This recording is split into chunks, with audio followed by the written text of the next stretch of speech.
মুছলমান বিদ্বেষে নিৰ্বাচনী অস্ত্ৰ আছিল নৰেন্দ্ৰ মোদীৰ নিৰ্বাচনৰ সময়ত বাৰে বাৰে মুছলমান বিদ্বেষী মন্তব্য কৰিছিল প্ৰধানমন্ত্ৰীয়ে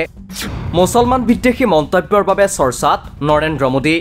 HRWৰ মতে 100ৰো অধিক মুছলমান বিদ্বেষী মন্তব্য কৰিছিল প্ৰধানমন্ত্ৰী মোদীয়ে 4 জুনতে শেষ হ'ল ভাৰতৰ লোকসভা নিৰ্বাচনৰ বঁটা শাসনত বহিল মোদী 3.0 চৰকাৰ কিন্তু চৰকাৰ গঠনৰ দুমাহ পিছতো প্ৰধানমন্ত্ৰী মোদীৰ মুছলমান বিৰোধী মনোভাৱক লৈ আতৰা নাই বিতৰ্ক কেহতীয়াকৈ হিউমেন ৰাইটছ ৱাচ চমুকৈ HRW নামৰ এটা সংস্থাই নৰেন্দ্ৰ মোদীৰ মুছলমান বিৰোধী মনোভাৱক লৈ প্ৰকাশ কৰিছে এক প্ৰতিবেদন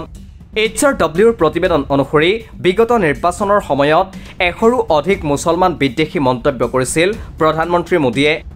HRWৰ প্ৰতিবেদন অনুসৰি বিগত লোকসভা নিৰ্বাচনত 173টা নিৰ্বাচনী ভাষণ দিছিল প্ৰধানমন্ত্ৰী মোদীয়ে আৰু ইয়াৰে কমেও 110টা ভাষণত লক্ষ্য হিচাপে লৈছিল সংখ্যালঘু মুছলমান সম্প্ৰদায়ক উল্লেখ্য যে ভাৰতত প্ৰায় 20 কোটি মুছলমান সম্প্ৰদায়ৰ লোকে বাস কৰে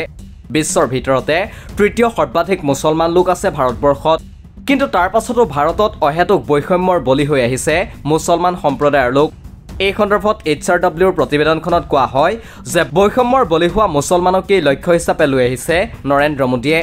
প্ৰতিবেদনখনত কোৱা হৈছে যে মুছলমান আৰু অন্যান্য সংখ্যালঘুৰ বিৰুদ্ধে প্ৰধানমন্ত্ৰীয়ে যি অভিযোগ আনিছিল সেই সকলোবোৰেই প্ৰায় ভুৱা আছিল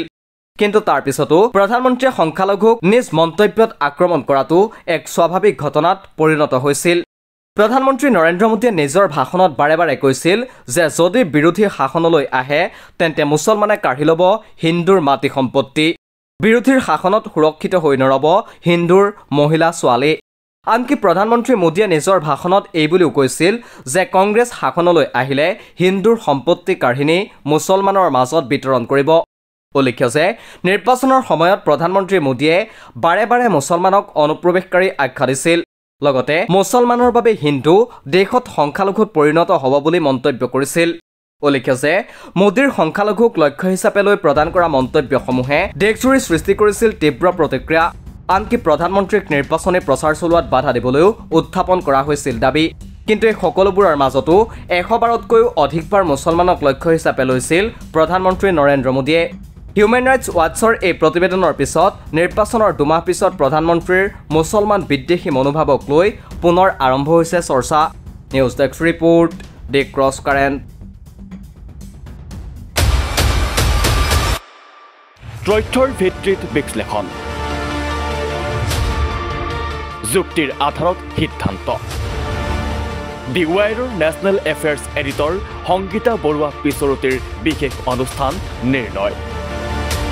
প্ৰতি সোমবাৰৰ পৰা বৃহস্পতিবাৰলৈ নিশা 9 বজাত কেৱল দি ক্ৰছ কাৰেণ্টত